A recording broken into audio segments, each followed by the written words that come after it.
Assalamualaikum warahmatullahi wabarakatuh. Dari LIP kebetulan dengan Stad Asep ya, dari API ya.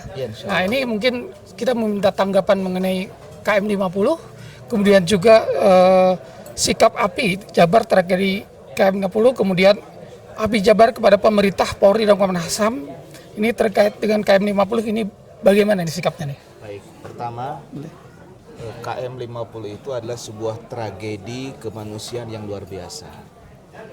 Ada pembantaian 6 pemuda Indonesia. Kalau dalam ungkapan pepatah kan subhanul yaum rijalul ghad. Pemuda masa kini adalah pemimpin di masa yang akan datang. Ini para pemuda yang sedang berkhidmat untuk mengawal ulama, mengawal habaib, dibunuh, dibantai sangat tidak manusiawi. Nah oleh karena itu maka negara harus hadir. Dengan cara apa? Ungkap dengan serius, pastikan setiap pelaku baik operator, terutama aktor intelektual dan sponsornya yang terlibat dalam peristiwa pembantaian KM50 untuk ditangkap dan diproses secara hukum dengan hukuman yang setimpal bagi pelaku yang telah menghilangkan 6 nyawa pemuda Indonesia yang telah berkhidmat kepada ulama yang merupakan simbol daripada orang yang berilmu. Baik, terima kasih. Ini kemudian satu lagi pertanyaan boleh? Boleh, silakan. Kira-kira langkah-langkah apa yang sudah dilakukan oleh API nih saat ini?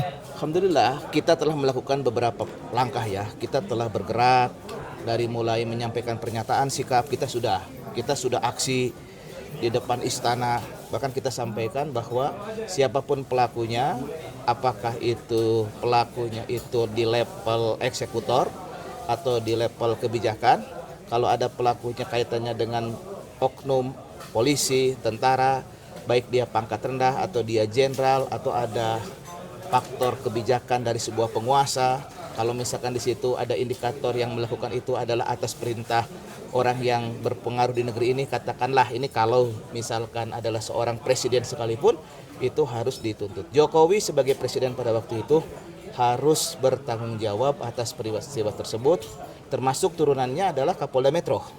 Terus juga ya kita ketika menyampaikan pernyataan Kapolda Metro Konversi Pers, itu kan ada Pangdam Jaya yang sekarang menjadi KSP. Saya nggak ngerti, itu kan pernyataannya kita lihat sangat kacau ya. Nah oleh karena itu kita juga menyayangkan kenapa orang yang diduga terlibat dalam pelanggaran HAM bukannya diproses malah dijadikan KSP. Ini arah presiden kemana? Seharusnya yang menjadi KSP itu karena kepala staf kepresiden itu adalah sangat strategis, akan berhubungan dengan banyak pihak, akan berhubungan dengan banyak komponen.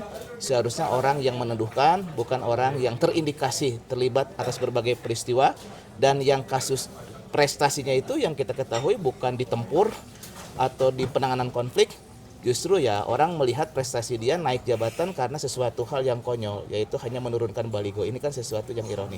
Sebuah negara besar, banyak jenderal yang berprestasi, kenapa justru yang bersangkutan yang dipilih menjadi KSP? Seharusnya adalah dari kesatuan, itu kan banyak, baik di Angkatan Darat, Angkatan Laut, Angkatan Udara, yang punya kompetensi lebih daripada yang bersangkutan.